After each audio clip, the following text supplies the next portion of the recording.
All right, welcome to Billy Monster Garage. This is a Ford F100 with a straight six 300 CID 1967 Ford F100. This video is installing the Offenhauser intake and dual exhaust with the header and the Holley carburetor, and just fighting through it. Got it done, got a few test runs on it, and waiting on a new accelerator pedal and throttle cable, and but it's drivable like it is. I just need that one more improvement so I can get the most out of it. So hope you like the video, and I'm just going to run all the raw footage together and see how it comes out. And you know, since I've had this truck, I've done the brakes, disc brakes on the front, and vintage air condition install, and those videos are here too. And you know, I'll add them all in the same playlist on my channel. If you got an old truck like this and you want to see me fighting with this one, and if you're curious, like I am, on how stuff's going to work out before you start, you know, I've watched before I've done it. I search around for other people's videos doing the same thing, and then I took a lot of pictures and videos of me doing it, and see if you like it. You know, hope it helps. Hope you like it, and it's a lot of fun.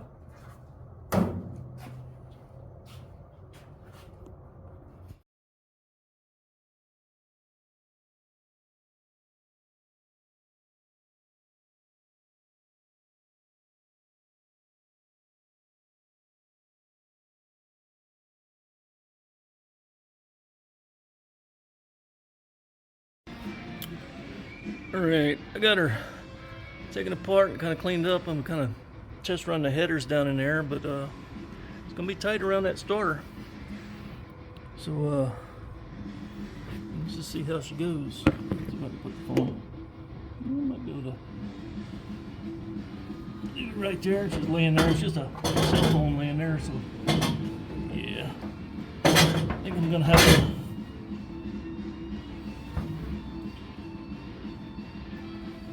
we'll have to make a little room, but yeah, you're gonna have to make a little room. Either loosen up the starter, at least take the wire off of it, and move some stuff around. See if I'll fall off of this truck in the meantime. Oh, there we go. All right, yeah. So yeah, the starter's gonna have to get out of the way a little bit. Don't think you can change the starter once you get the headers on. You have to, I think you might be, I don't know. You get up there and I'm just gonna put it back in the air and look at it from the bottom. But that's where I'm at now. Kind of. Well, of course, this is for the temperature gauge sending unit.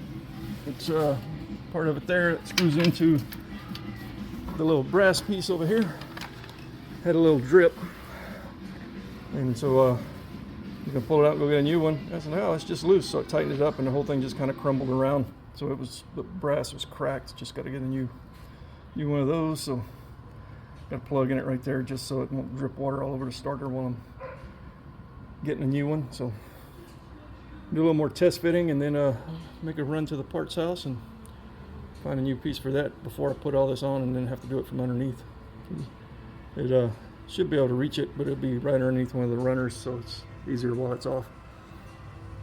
But that's where I'm at so far.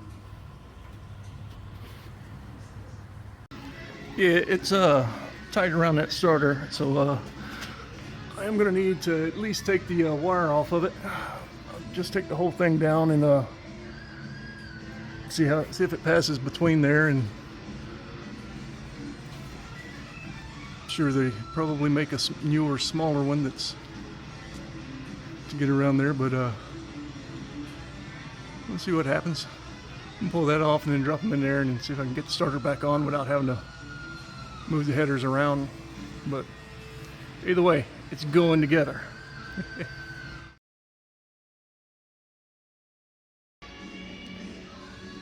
The test fit is going pretty good. Just got it kind of hung there with a couple of bolts, no gaskets yet, just sitting in place to see how well it fits. See if I can get that starter back on without having to take a header off. So I've got a couple of bolts in it, so it's where it's going to be. I'll get under it and try and put the starter back on. It just wouldn't go in with the starter in place, but I think there's a big enough gap underneath the motor to get it back in. But it's pretty. So definitely needs a 1-inch spacer plate. Might be able to get away with a half, but we got plenty of room, so I'm gonna get a 1-inch. 2-inch would work too. It's got plenty of headroom before we get to the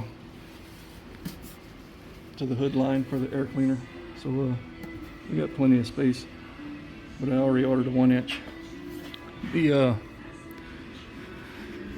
So I get the throttle cable bracket, route the throttle cable around, attached for here. Fuel line's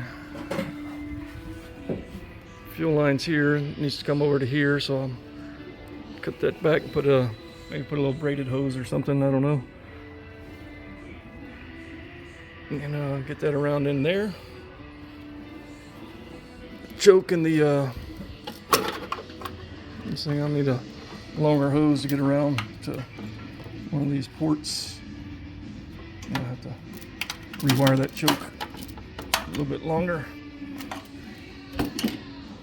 This is the vacuum line for the distributor, vacuum advance. So it'll need to come around probably here, or one of these guys down here. And I need to get some plugs in those holes.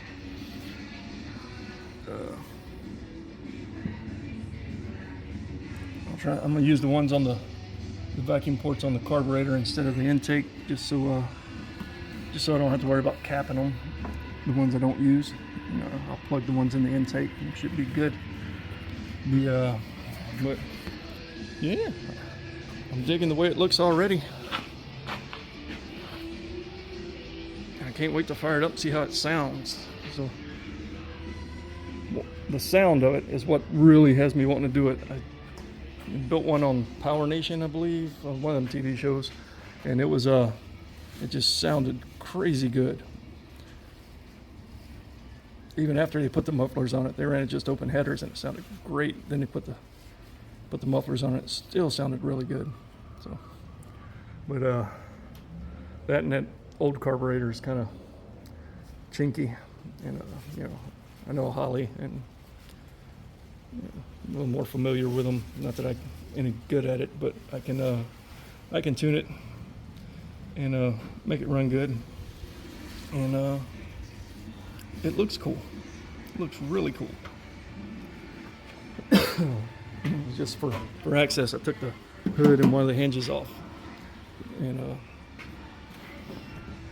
but yeah, fun stuff. We'll see if that starter fits. Well, it don't fit. And, there's no way to get it in that hole with the headers in place.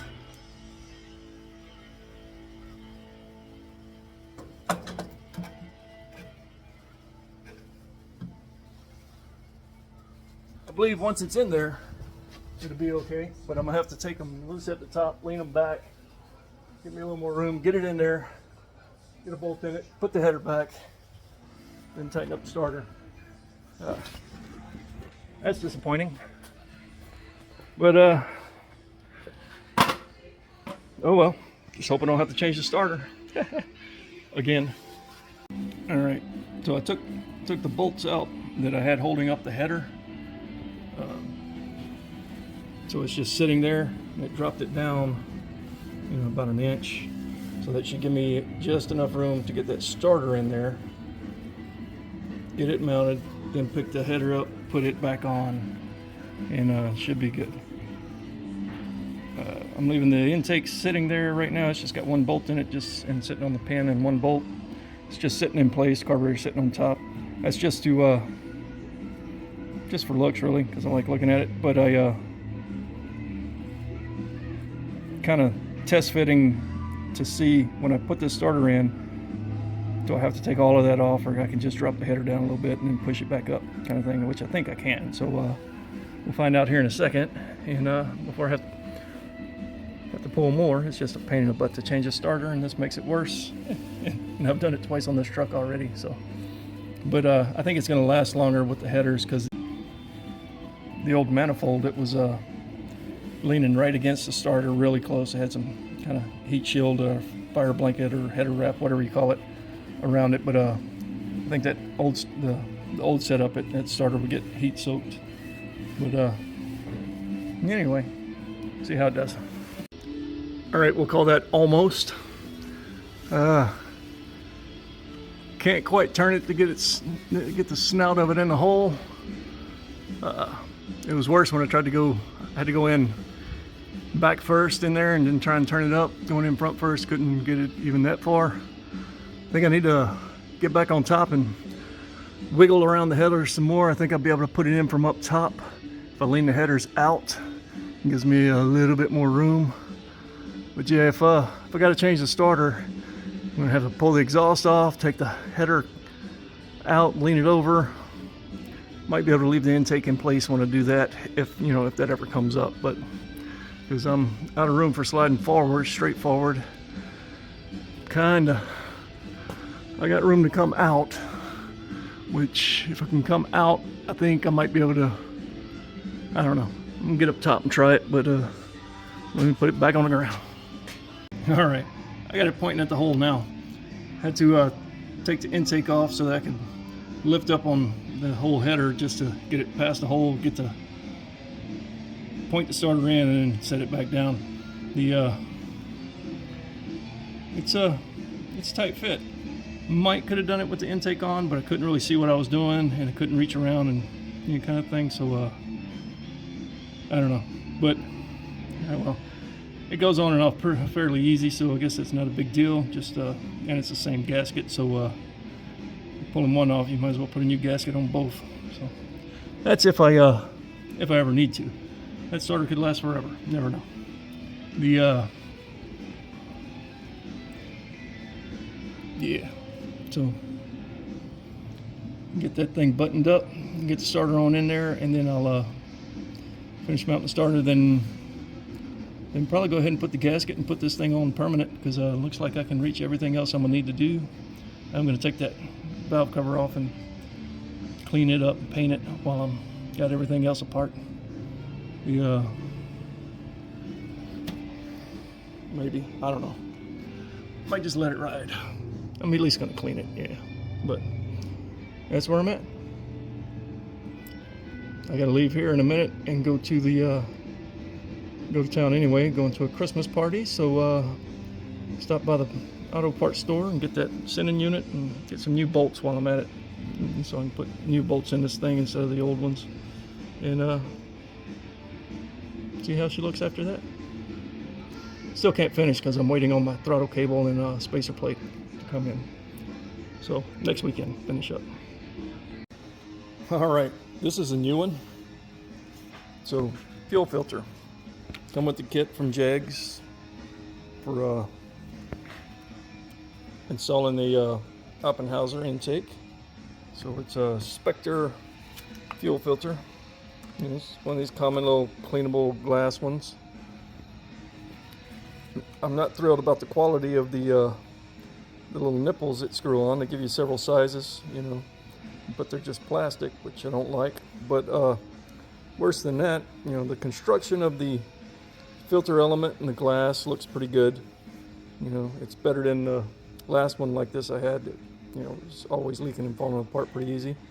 But so this side screwed in fine. This side, see if you can see that. There ain't no damn threads in the hole. It's going to be very difficult to screw something into that hole because there is no threads. What the hell?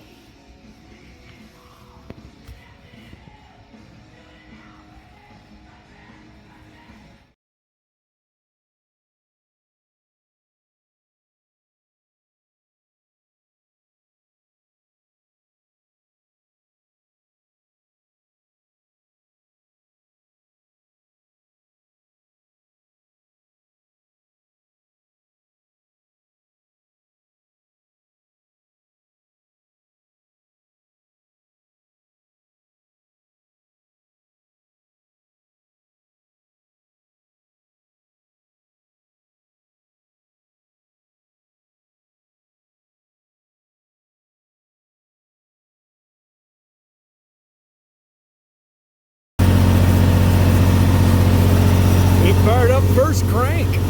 Wow.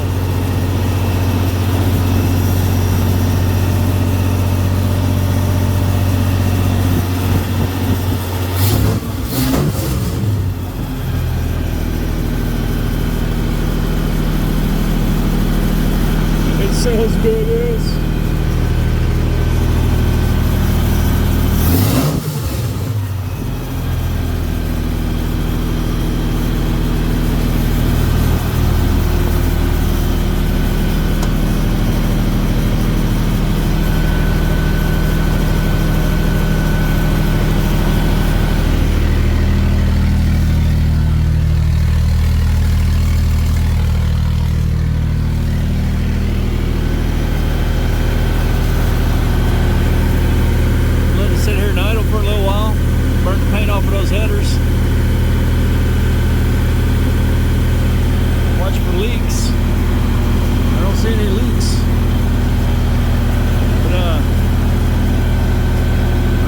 About this throttle cable setup. To get it to clear, I had to put 3 inches of spacer on there to get the freaking thing to clear the valve cover. I think I'm going to rethink that. I mean, it's not too tall. The hood's still going to clear, but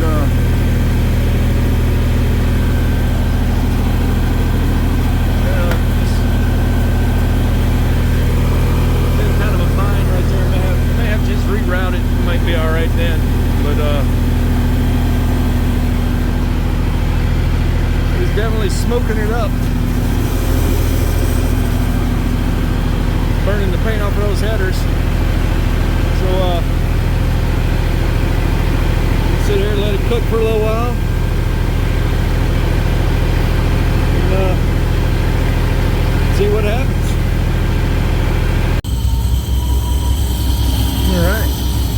This cheap ass throttle cable ain't gonna cut it, so a little light on there. I got it rigged up to. Made a bracket, stuck it on the bottom of this thing that holds this in. But the angles ain't good. It was just a cheap Amazon cable and a cheap Amazon bracket. Then I modified it, and the cable ain't really long enough, and I don't know. I don't like it.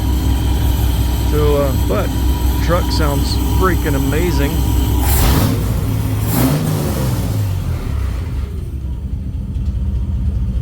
Listen to that.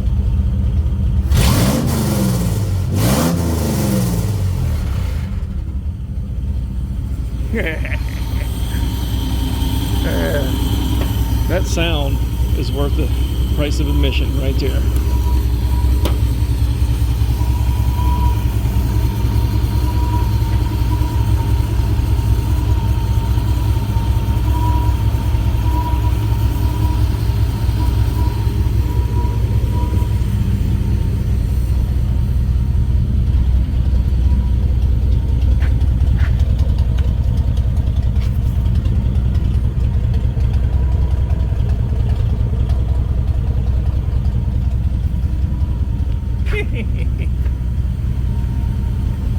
I like it.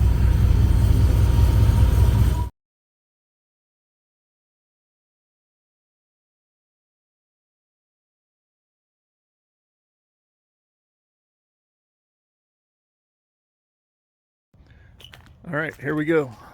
Fixing to take it for the test drive. Gonna leave the hood off. That's what I ended up with the throttle cable setup. Had to make a little end, just whittled a piece out of a old push rod off of a LS engine that I worked on, and you know, kind of cheap setup. If this doesn't leave me stranded on this test run, I'm gonna get a new cable because that one's got a few broke strands from playing with it. But runs good, sounds amazing.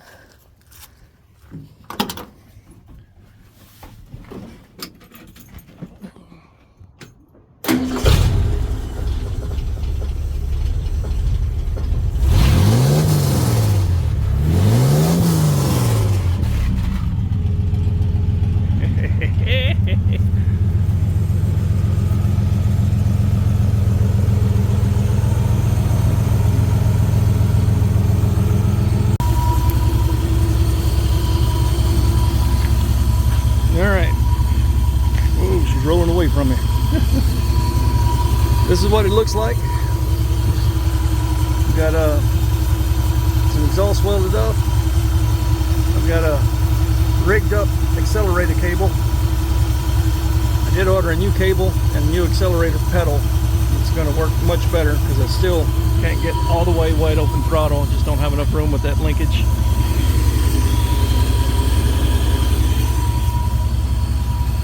That's what it looks like.